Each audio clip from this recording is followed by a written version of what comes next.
अस्सलाम वालेकुम and hello everybody. मेरा नाम समाना है। तो आई थॉट कि आज की वीडियो का टॉपिक क्यों ना हम कोविड से रिलेटेड रखें, because all of you guys are getting vaccinated. आप लोग वैक्सीनेशन सेंटर में जा रहे हैं, वैक्सीनेशन के लिए जा रहे हैं, पर there are some preventive measures, कुछ एहतियाती तदबीर हैं जो आपको लेनी चाहिए before going for vaccination. First of all आपको अपना बॉडी का टेम्परेचर चेक करना है। आपने देखना है कि आपका बॉडी का टेम्परेचर बिल्कुल नॉर्मल हो और आपको फीवर ना हो। अगर आपका बॉडी का टेम्परेचर नॉर्मल होगा तो ही आपको वैक्सीन लगेगी, वरना नहीं। सेकेंडली, अगर आपको कोरोना हुआ है या पास्ट में 1-2 हफ्ते पहले हुआ है या 3-4 महीने पहले हुआ है, तो आप कोशिश करें कि आप कोरोना होने के 6 महीने बाद ही वैक्सीनेशन करवाने के लिए जाएं। उससे पहले ना जाएं, क्योंकि उससे पहले वैक्सीन लगवाने का कोई फ़ायदा नहीं होगा। वैक्सीन का कोई उस तरह से आपको असर भी नहीं नज़र आएगा। उसके अलावा मैं आपको एक और बात बता दूं कि अगर आप वैक्सीन लगवाने जा रहे हैं तो पहले आप प्लीज़ वैक्सीन के कंपोनेंट्स को चेक करें। आप देखिए वैक्सीन में क्या क्या मौजूद है, और अगर आप किसी भी चीज़ से एलर्जिक हैं, आपको कोई भी चीज़ से एलर्जी है, तो आप कोशिश करें कि आप वैक्सीन ना लगवाएं बल्कि किसी और ब्रांड की लगवा लें, क्योंकि इससे आपको एलर्जिक रिएक्शन हो सकता है। फोर्थ पॉइंट ये कि हमारे पास जो 12 से लेकर 12 से आगे तक, मतलब 12 से 60 या आई गेस अबव 60 के एज तक जो वैक्सीन है वो अब फाइज़र वाले लगा रहे हैं। बाकी सारी वैक्सीन से 18 से अबव वालों को ही लग रही हैं, उससे बिलो ये एज के बच्चों को नहीं लग रही, तो प्लीज़ आप जाके ना लगवाएं। उसके अलावा एक और बात मैं आपसे कहना चाहूँगी कि हमारे पास जो वैक्सीन इस वक्त मार्केट में अवेलेबल हैं वो EUL में, यानी कि इमरजेंसी यूज़ लिस्टिंग में इंक्लूडेड हैं, जो कि WHO की तरफ से जारी की गई थी। They have not completed their clinical trials yet, मतलब कि हर दवाई को मार्केट में आने से पहले 3 क्लिनिकल ट्रायल्स पूरे करने पड़ते हैं। उसके बाद मार्केट में जब आ जाती है तो क्लिनिकल ट्रायल नंबर 4 होता है। तो मैं आपको ये बता दूँ कि ये सारी मेडिसिन अभी क्लिनिकल ट्रायल 3 में है। मतलब ये मतलब नहीं है कि ये सारी टॉक्सिक हैं या इनसे आपको कोई असरात नज़र आएंगे, ऐसा कुछ भी नहीं है। जो वैक्सीन है वो बिल्कुल ठीक है, उनमें कोई प्रॉब्लम नहीं है, सारी की सारी बिल्कुल ठीक है। और ये सारी मिथ्स जो हैं ये सब झूठी हैं, सो प्लीज़ प्लीज़ प्लीज़ इन पर अमल ना करें। और वैक्सीन लगवाने से पहले बस ये पढ़ के जाएँ कि वैक्सीन के कंपोनेंट्स क्या हैं, इसके कोई साइड इफ़ेक्ट्स रिपोर्ट हुए हैं या नहीं हुए, कि अगर हुए हैं तो आप सोच के जाके लगवाएं, अगर आपको पहले से कोई बीमारी है तो। एक और बात, अगर आप लोगों को किसी को भी कैपिलरी लीक सिंड्रोम है तो एस्ट्राजेनेका की वैक्सीन ना लगवाएं, क्योंकि इस केस में ये कॉन्ट्रा इंडिकेटेड है और उन्होंने प्रोहिबिट की है कि अगर आपको ये सिंड्रोम है तो आप ये वैक्सीन ना लगवाएं। थर्ड बात ये कि एसिटामिनोफेन अगर आप ले रहे हैं तो भी आप जाके ये वैक्सीन ना लगाएं। एसिटामिनोफेन, जिसे आप पैरासीटामोल भी कहते हैं या पैनाडोल भी कहते हैं। अगली बात आपको ये बता दूं, there are cases that have been reported in case of Moderna और एस्ट्राजेनेका एंड जॉनसन्स।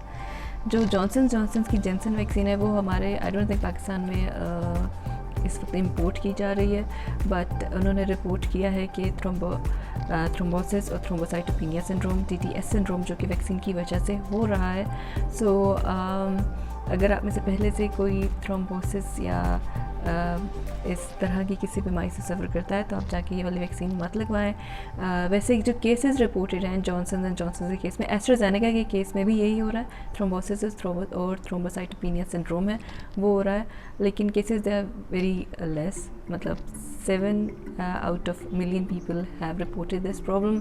और ज़्यादातर एस्ट्राजेनेका का ये साइड इफ़ेक्ट है ये ऑस्ट्रेलियन पॉपुलेशन में रिपोर्ट हुआ है। उसके अलावा अगली बात ये कि जो मॉडर्ना की वैक्सीन से भी साइड इफ़ेक्ट्स जो रिपोर्ट हुए हैं उसमें जो है वो हमारे पास मायोकार्डाइटिस और पेरिकार्डाइटिस है। मायोकार्डाइटिस मतलब कि आपके हार्ट मसल की इन्फ्लेमेशन यानी कि सूज जाना, और पेरिकार्डाइटिस मीन आपके हार्ट के इर्द गिर्द एक थिन कवरिंग होती है, सराउंडिंग होती है, उसका सूज जाना।